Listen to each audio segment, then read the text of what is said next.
ए घर को देखंतु कौन भावुछंती ए घर कहार एठी किए रहुछंती ना नाही आपण हुए तो भाभी पारंती एठी केही रहु नथिबे कारण मनीषर अंटा उच्चा थिबा ए घरटी कौन रहिबा उपयोगी हेले दर्शक बंधु आपण जानती आम तम भली मनीष एई घरे चलंती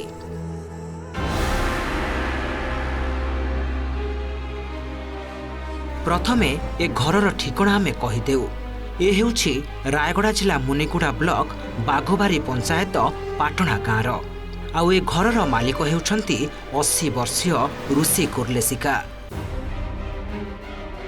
ए हेउछि आज्ञा वयस्क ऋषिंक स्वप्नर घर आमे कहि रखु 80 वर्षीय ऋषि हेउछंती जणे दिव्यांग आखि को देखा जाउ नथिबा बेले कान को मध्य किछि सुभेनी लगुछि सेइथिपाई बोधे तांको आड़ आखिरे भी चाहिनी प्रशासन दर्शक बंधु आमे एइथिपाई एकथा कहूछु कारण ऋषि सबु सरकारी योजनारू वंचित अछंती ना तांको पाखे सरकारी आवास अछि ना रहुथिबा ए घरे बिजुली अछि ना बयस होई जाइथिले भी वार्धक्य भत्ता मिलुछि ना दिव्यांग भत्ता अछि थरे भाबंतु को परिस्थिति रे ए असहाय मनीष एठी दिन काटुछि तार घर भी मिलू नाई किछि तार अंदर घरे रहिছে किछि तार आधार कार्ड भी नाई चाउल मिलुचे 5 केजी सेटा खाइकी रहउचे तार पुओ नाई आर जियो नाई हैला आके अंदर कानो भी सुनु नाई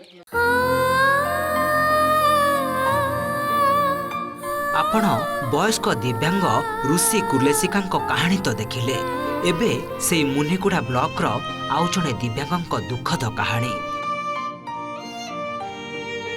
मुनिगुड़ा ब्लॉक इच्छापुर पंचायत डेंगन गाँर सस्तम गौड़ जन्मरु दिव्यांग सस्तम दुई गोड़ संपूर्ण अचल हाथ दुईटी अल्प काम करुवा बेले कथा कहला बेले पाटी खनी मारुछि गोर गोर पारदा नै परसिंग गार गाती स्कूल ले ना लिखा होइथिले मध्य से जाहास करि पारु नाहंती ट्राइसाइकेल टिए थिले हुए तो से स्कूल जाई पारंते किंतु ताहा हुई पारुनी ये दुईटा गोड़ दुईटा हाथ तार जन्मदिन थानु किछु आसु ला पार्टी भी एबे फुटला पार्टी फुटुनी भल करी कथा बुझी होउने हेले एटा मु कोइबाटा अप्लाई तो करी नहीं पाठ पढ़वाटा काड़घाटिया कतारे जाउचे जाउ नहीं किंती कर जीव आज्ञा दुई दिव्यांगक कहानी आपण तो देखिले सेमिति से मुनिगुड़ा ब्लॉक रो आउ गोटे कहानी देखंतु कुमुड़ाबाली पंचायत गजाकुपुली गाँर दुशासन परिवार ये सते जेमिति एठी भुसुड़ी पड़िछि आकाश तीन झियो गोटे पुओ थिबा बेले से गाड़ी ड्राइवर भावे काम करुथिले जहा रोजगार करंती सेथिरे पिलांक पाठपढ़ा सह संसार चालुथिला अल्प भितरे भी सेमाने खुशी रे थिले हेले दिने तांक खुशीर आलुओ जे लिभिजिब किए जानिथिला कोरोना समयर कथा सेतेबेले समस्ते कोरोना टीका नेउथिले परिवार अभियोग कोरोना टीका नेबा परे हठात दुशासन को अंटा व्यथा बाहरी दुईटी जाक गोड़ काम कला नाही दुशासन सेबेठु दिव्यांग होई घरे पड़िछंती जे घर चलाउथिले से जेबे सोई रहिबे घर चलिबो केमिति सेथिपाई तो मैट्रिक परे पाठ पढ़िबा को इच्छा रखिथिबा झियो पाठ छाड़ी एबे काम करिबा को जाउछि दुशासन को स्त्री मध्य मूल लागुछंती माँ झियो मिसी अन्य पाखरे मजूरी लागिले ही घर चलुछि आगुरो ड्राइविंग करथिले सर घरे परिवार चलौथिले तापर तो सर मो कोरोना इंजेक्शन देला परे मो देहटा पंगु हो गला तापरे आमर डॉक्टर देथिले सर्टिफिकेटटा मुनिगुड़ा डॉक्टरटा 80% देथिले 1200 टका पाउथिले सर फास्ट पाइला 700 टका पाइली तापरे तांका परसेंट देखि 1200 टका देले ଆଉ ବ୍ଲକ୍ ଗଲି ସାର୍ ଦେଖେଇବା ପାଇଁ ବୋଇଲା ସେ ତାଙ୍କୁ କହିଲେ ରିନ୍ୟୁଆଲ୍ କରିଗଲେ ଆପଣଙ୍କୁ ଭତ୍ତା ପରେ ଦିଆହେବ ନହେଲେ ଦିଆହେବ ନାହିଁ କହିଲେ। ତାପରେ ମୁଁ ରାୟଗଡ଼ା ଗଲି ରିନ୍ୟୁଆଲ୍ କଲାବେଳକୁ ସାର୍ ସେଠି 50%ରେ କରିଦେଲେ। ଆଉ 80% ଥିଲା ସାର୍ ସେଟାକୁ 50% କରିଦେଲେ। 3500 ଟଙ୍କା ପାଇବା କଥା ବର୍ତ୍ତମାନ 1000 ଟଙ୍କା ପାଉଛି।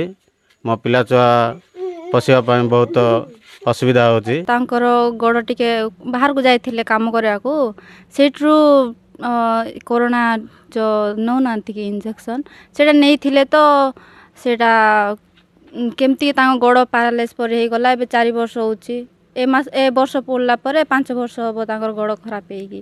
ଘର ଚଳେଇବା ଲୋକ କିଏ ନାହାନ୍ତି ତ ମା ଆଉ ମୁଁ କାମ କଲେ ଯାଇକି ଭଉଣୀ ଆଙ୍କେ ପଡ଼ି ପାରୁଛନ୍ତି। ଆଉ ଛୋଟ ଭାଇ ଅଛି ତାଙ୍କେ ଆମେ କାମ କଲେ ଯାଇ ଘର ଚଳୁଛି। ମୋ ସ୍ୱାମୀଙ୍କର ତ ଡ୍ରାଇଭର ହେଇଥିଲେ। ଡ୍ରାଇଭର ହେଲା ପରେ 4 ବର୍ଷ ହେଇଗଲାନି ଏମିତି ହେଇଗଲେ। ପାରାଲିସ୍ ହେଲା କି କ'ଣ ହେଲା କି ମୁଁ ଜାଣୁନି ଆଜ୍ଞା। ଆଉ ଭତ୍ତା ବି ମିଳୁଥିଲା 1200, ଏବେ 1200 ବି ମିଳୁନାହିଁ। 1000 ଟଙ୍କା ମିଳୁଛି। ମୋର 5ଟା ଛୁଆ, ମୋ 5ଟା ଛୁଆ କେମିତି ବସିବି ବୋଲି ମୁଁ କୁଲି ନାଲି କରିକୁ ମୋ ପିଲା ପାଠ ପଢ଼ୁଥିଲା। ମୋ ପିଲା ପାଠ ପଢ଼ବାଟା ମିଶା ମୁଇଁ ବନ୍ଦ କରିଦେଲି। ଆଉ ବହୁତ ଅସୁବିଧାରେ ଚଳୁଛି, କ'ଣ କରିବି ବୋଲି। ମୋ ସରକାର ତରଫରୁ ଗୋଟେ ସାଇକେଲ ଖାଲି ମିଳିଛି ସାର୍। ମୋତେ ଗୋଟେ ବ୍ୟାଟେରୀ ସାଇକେଲ ଗୋଟେ ମିଳିଥିଲେ ଭଲ ହେଇଥାନ୍ତା। କେଉଁ ରୋଜଗାର କରିଲେ କ'ଣ ବ୍ୟବସାୟ କରି ରହିଥାନ୍ତି। ସବୁଠୁ ଦୁଃଖର କଥା, ଦୁଶାସନ ଦିବ୍ୟାଙ୍ଗ ହେବା ପରେ ତାଙ୍କୁ ଅଫଲାଇନ୍ରେ ମିଳିଥିଲା 80% ଦିବ୍ୟାଙ୍ଗ ପ୍ରମାଣପତ୍ର। ହେଲେ ସରକାରଙ୍କ ଅନଲାଇନ୍ ପ୍ରକ୍ରିୟା ଆରମ୍ଭ ହେବା ପରେ ତାଙ୍କୁ ମିଳିଛି 50%। ଯେଉଁ କାରଣରୁ ସରକାରଙ୍କ ବର୍ଦ୍ଧିତ ଭତ୍ତା 3500 ପାଇବାରୁ ସେ ବଞ୍ଚିତ ଅଛନ୍ତି।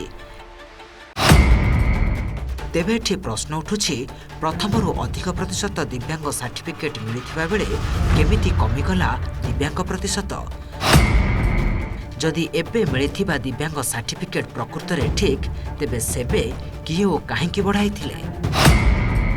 ଗରିବ ଦିବ୍ୟାଙ୍ଗ ଅସହାୟ କାହିଁକି ସରକାରୀ ଯୋଜନାରୁ ବଞ୍ଚିତ ରହିବେ? ଭୁବନେଶ୍ୱରରେ ତିଆରି ହେଉଥିବା ଯୋଜନା ତୃଣମୂଳ ସ୍ତରରେ କାହିଁକି ଠିକ୍ ଭାବେ କାର୍ଯ୍ୟକାରୀ ହେଉନାହିଁ?